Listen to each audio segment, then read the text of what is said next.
నమో కృష్ణ నమో కృష్ణ.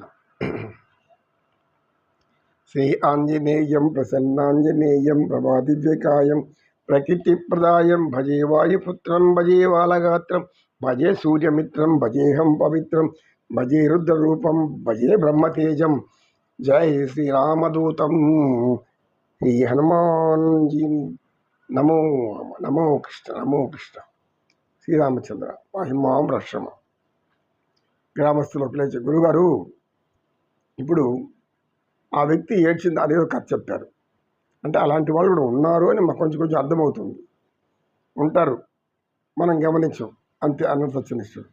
మరైతే ఇక మనసును చెడగొట్టుకునే వాళ్ళు ఇంకా అట్లాంటి సన్నివేశాలు ఏమన్నా ఉన్నాయా అని అడిగాడు ఒక గ్రామస్తుడు. అయినా చెప్పాలంటే బోలెడని చెప్పుకుంటూ పోవచ్చు. ఎందుకంటే మనస్సు అనేది ఒక కోతి లాంటిది. అది స్థిరంగా ఒక దగ్గర ఉండదు. కొంచెంసేపు అది కావాలంటుంది, కొంచెంసేపు ఇది కావాలంటుంది, ఇంకొకటి ఆనందంగా ఉండాలంటుంది, కొంచెంసేపు దుఃఖపడాలని కూడా అనుకుంటుంది. ఎందుకు? అది అన్ని విధాలుగా దాని కోతి చేష్టలని చేస్తూ ఉంటుంది కాబట్టి అది బాధపడుతుంది. ఒక వ్యక్తి అలా దారిలో పోతూ ఉన్నాడు. దారిలో పోతూ ఉంటే అక్కడ నిలబడిపోయాడు. ఎందుకంటే ఒక చెట్టు మీద ఒక కోతి ఉంది. ఆ కోతి బాగా యవనంలో ఉండే కోతి. అది అదేం చేస్తుంది, ఈ కొమ్మ నుంచి ఆ కొమ్మకి, ఆ కొమ్మ నుంచి ఈ కొమ్మకి దూకుతూ ఎగురుతూ పైకి దుంకుతూ గెంతులు వేస్తూ స్థిరంగా లేకుండా కాలుతో పట్టుకొని ఏలాడుతూ అనేక విధాలుగా సర్కస్ చేసినట్టు చేస్తుంది. అది ఈ ఇద్దరు మిత్రులు ఆధారలో పోతున్నారు. మిత్రమా, ఈ చూడు అక్కడే స్థిరపడిపోయినాడు, ఏందో చూస్తున్నాడు, ఏం చూస్తున్నాడు అని అన్నాడు. ఆవిడ నవ్వుతున్నాడు, పక్కపక్క నవ్వుతున్నాడు, పడి నవ్వుతున్నాడు.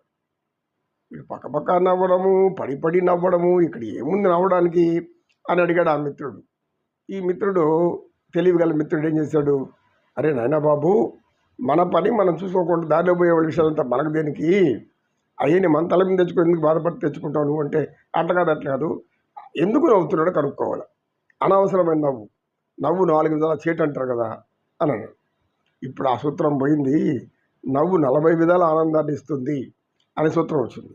అందుకని అనేకమైన విచిత్రాలుగా ఎగిరి గంతులేసి ఆ కోతిలాగా విచిత్రమైన ప్రవర్తనలు చేసి, విచిత్రమైన పిచ్చి మాటలు మాట్లాడి, ద్వంద్వత్వాలతో మాట్లాడి ప్రజలను నవ్వించాలని తపన పడుతుంటారు. వాళ్ళు నవ్వుకుంటారు కానీ చూసేవాళ్ళు నవ్వుకోరు. కొంచెం తెలివైన వాళ్ళతో చూడరాట. ఇట్లాంటి పరిస్థితులు రాను పెరిగిపోతున్నాయి. కనుక ఈ నవ్వడానికి కారణమేమి, నీకు కావాలి అంతే కదా అని ఆ వ్యక్తికి చెప్పాడు. అయినా బాబు ఎందుకు నవ్వుతున్నారు, మీరు ఆగండి కాసేపు అని మళ్ళీ పగలబడి నవ్వుతున్నాడు, పగపగా నవ్వుతున్నాడు. ఒరే బాబు, మా మిత్రుడు చాలా బాధపడిపోతున్నాడు, నువ్వు నవ్వుతూ ఉండడానికి కారణం చెప్తే అని ఇక్కడి నుంచి కదలడు అని అన్నాడు. అయ్యా ఎందుకు నవ్వుతున్నాడు చెప్పేదా అన్నాడు. చెప్పాడు. చూడండి ఆ కోతి అన్నాడు. కోతి మామూలే అని అన్నాడు ఆ మిత్రుడు. ఏం మామూలు, అది ఒక్క చోట స్థిరంగానే ఉందా? అది సహజ స్వభావం.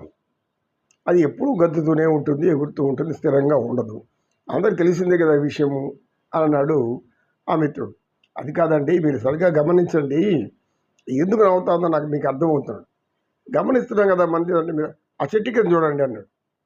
చెట్టు కింద చూస్తే ఒక తోడేలు ఉంది, చూసారా? ఈ తోడేలు ఏం చేస్తుంది, అది ఎప్పుడు కింద పడితే దాని నోట్లో కలుసుకోపోదామని చూస్తూ ఉంది. అది ఎప్పుడు పడుతుందని ఇది చూస్తూ ఉంది. ఇది దాని నోట్లో ఎందుకు పడాలి మనమని దాన్ని బాగా ఆడించాలా, ఇంకా దాని లోపల ఆశ కలిగించి దాన్ని విసిగించాలని ఆ కోతి ఈ పక్క నుంచి ఆ పక్క దూకుతూ ఉంది. అందుకు నాకు నవ్వు వస్తుందన్న. ఓహో, నవ్వులో ఒక అర్థం కూడా ఉంది. అంటే ఏమి, తోడేలు దాన్ని తినాలని ఉంటే కోతి దానికి అందకూడదని అది ఉంది. మానవులు కూడా ఇంతే, కొంతమంది మోసం చెయ్యాలా అని అనేక విధంగా ప్రయత్నం చేస్తారు. కొందరు మాత్రం మోసపోతారు, అందరూ మోసపోరు.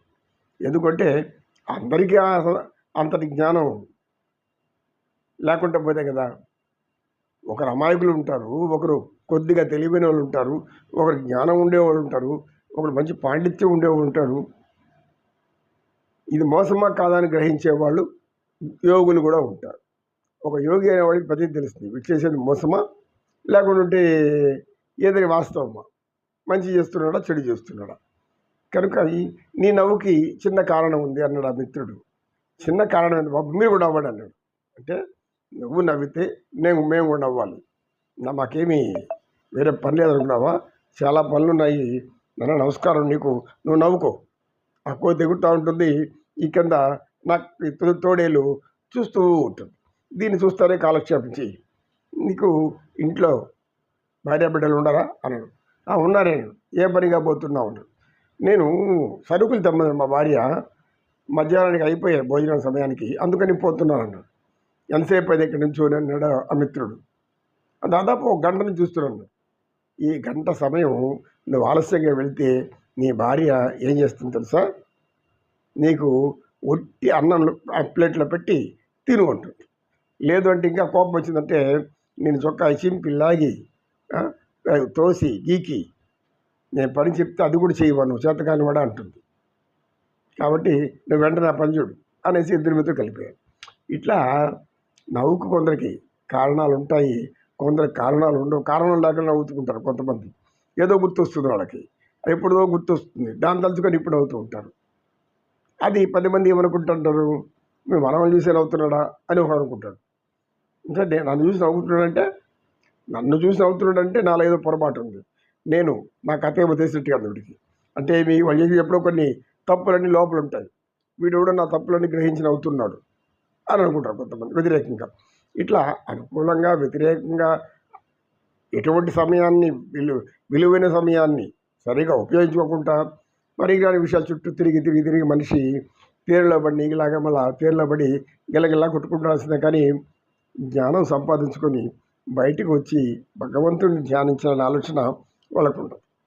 నమో కృష్ణ, నమో కృష్ణ. అనవసరం